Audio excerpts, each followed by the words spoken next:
Agora, 9h20, está sendo velado agora o corpo da professora Elizabeth Tenreiro, de 71 anos, que foi morta por um aluno de 13 ontem, dentro de uma sala de aula, numa escola estadual na zona oeste da cidade de São Paulo. Então, agora, aqui no Jornal Gente, é hora da gente prestar homenagem a essa professora, com o repórter Pedro Panunzio, que fala conosco agora direto do cemitério do Araçá, para contar para o ouvinte da Rádio Bandeirantes quem foi essa professora, a história dela, enfim, o que dizem as pessoas que eram próximas à professora Elizabeth. Bom dia, Panunzio.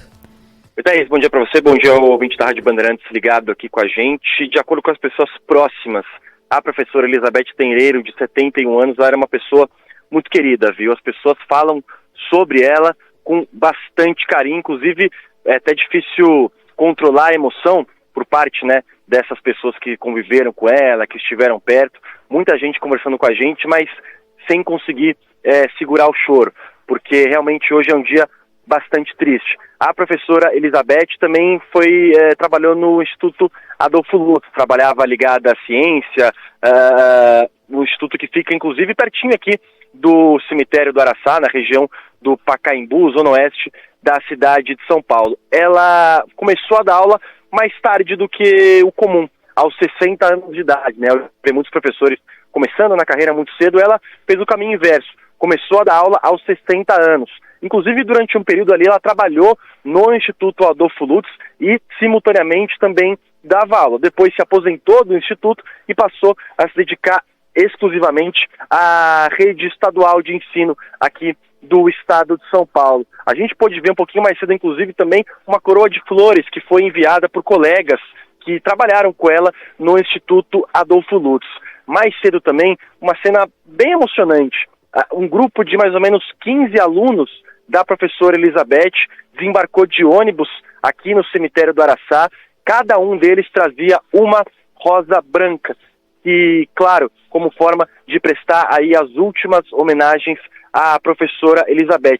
Mesmo ontem, no calor do momento, em que não se sabia exatamente qual era o estado de saúde das vítimas desse ataque, a gente percebia que os alunos que começavam a deixar a escola falavam da professora Elizabeth, que eles chamam, né, de professora Beth, com muito carinho e com muito respeito. Então, portanto, hoje é um dia bastante triste. A gente conversou também com alguns colegas que trabalharam com ela, que trabalhavam com ela na escola estadual Tomásia Montoro, essa que foi o alvo do ataque deste adolescente de 13 anos. O velório, a pedido da família, ele é reservado apenas para amigos, familiares e pessoas próximas. Ao meio-dia, o corpo da Elizabeth Tenreiro vai ser sepultado aqui no cemitério do Araçá, na zona oeste da cidade de São Paulo. Thaís? Pedro Panunzio, contando ao ouvinte da Rádio Bandeirantes um pouco da história da professora Elizabeth Tenreiro, de 71 anos. Nossa, que tristeza de ver a imagem dessa professora hoje em todos os portais, aqui na tela da Band, do Band News TV. Muito, muito triste essa história, porque alguém que estava ali na luta, não é, Sônia? Enfrentando uma sala de aula, 71 anos de idade, e que de repente é surpreendida. E essa professora, segundo o depoimento dos alunos, havia separado na semana passada uma briga entre o assassino, e um outro aluno da escola. E de alguma forma isso ficou marcado na cabeça do menino. A gente tem um depoimento sobre a professora, né, Pedro? A filha dela conversou aí com a reportagem ao longo do dia de ontem, né, e disse o seguinte sobre a mãe. Ela era uma pessoa dedicada a lecionar como um propósito de vida, não era questão salarial, nada disso. Se ela pudesse, às vezes, mudar a trajetória de um aluno, para ela já ganhava com isso. É emocionante mesmo, né? Esse depoimento, essa história de vida aí. O Lucas Josino, repórter aqui da Rádio Bandeirantes, o mais importante é saber o que vai acontecer com esse menor de 13 anos, autor dos ataques. Onde que ele está agora, hein, Josino? Bom dia. Está na Fundação Casa, na região central de São Paulo, viu, Pedro? Bom dia para você, Sônia, Thaís, Cláudio, para todos os nossos ouvintes. Ontem ele prestou depoimento no 34º Distrito Policial, que fica aqui próximo da escola, de onde a gente fala ao vivo, na zona oeste da capital paulista. A gente teve acesso a esse depoimento. Os policiais nos disseram, inclusive, que ele estava bastante frio no momento que estava conversando com os investigadores. Ele disse que estava planejando esse ataque há 2 anos, estava sentindo muita tristeza e queria soltar a agonia e a angústia que estava dentro dele.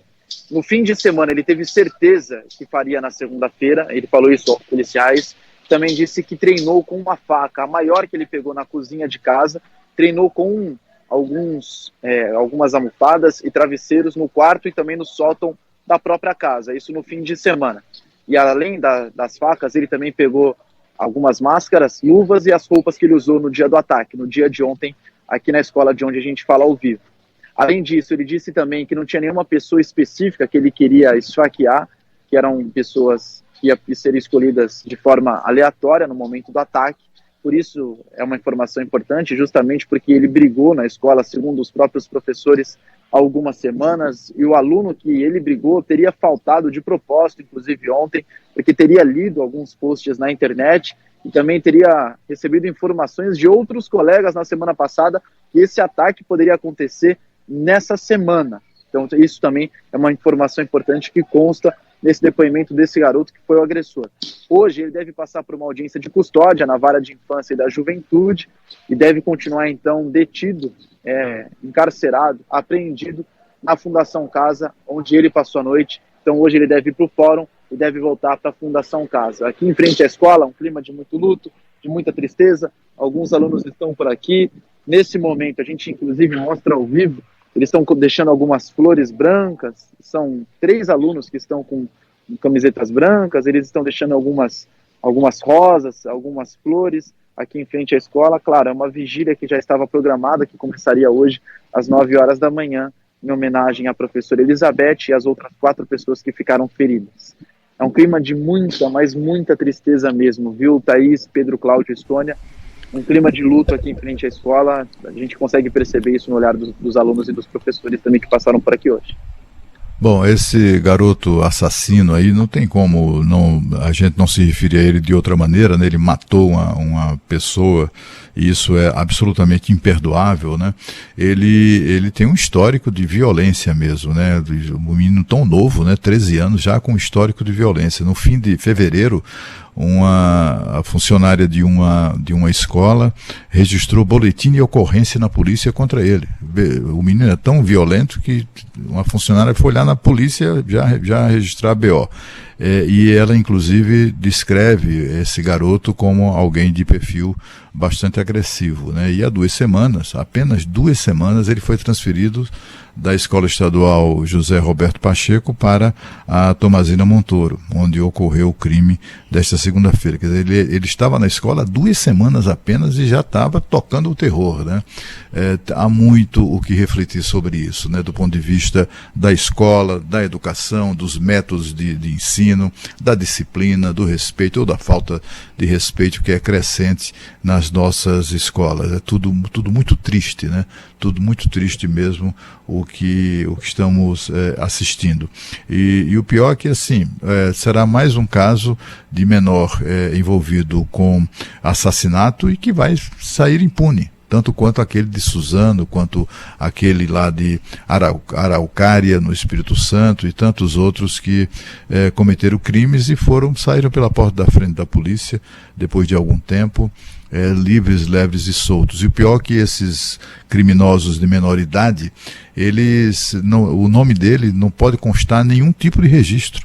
Quando eles chegarem à maioridade, eles vão sair à rua, vão bater na sua porta, vão pedir emprego na sua repartição, na sua empresa, vão conviver com você, e você nunca vai poder. Pega a ficha do cara, esse menino aqui está pedindo, esse rapaz aqui está pedindo emprego, vamos pegar a ficha dele. Não, ficha limpa. Nada vai constar. Ele matou uma professora covardemente de 71 anos de idade e aos 18 anos ele vai ter a ficha limpa. Isso nunca vai... A lei proíbe qualquer tipo de registro envolvendo o nome do meliante.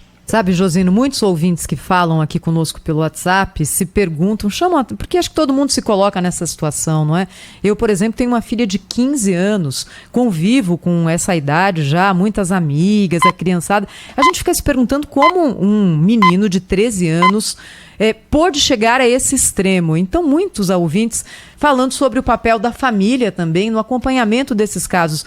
Josino, o que é que se sabe a respeito da família desse menor que assassinou uma professora a facadas a sangue frio dentro da sala de aula, hein?